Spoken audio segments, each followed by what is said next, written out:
Inilah rekaman detik-detik pasukan pertahanan Israel atau IDF meledakkan sejumlah blok di jalur Gaza. Rekamannya ramai beredar di Telegram pada Rabu 3 Januari 2024. Dalam keterangan unggahan disebutkan IDF meledakkan seluruh blok di jalur Gaza.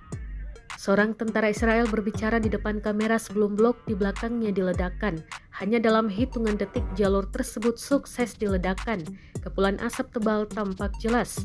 Video yang menunjukkan aksi kejam tentara itu menjadi viral di media sosial.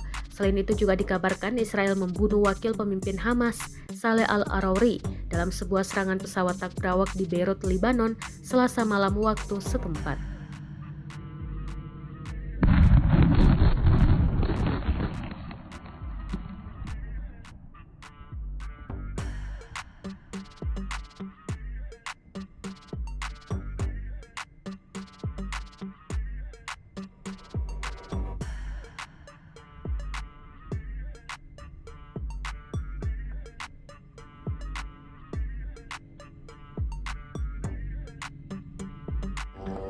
אנחנו גדח"ן 271 במסר לחמאס.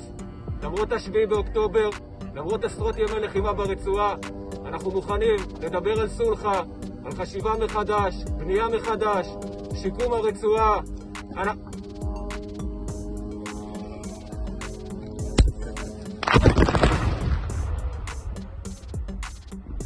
Download Tribun X sekarang, menghadirkan lokal menjadi Indonesia.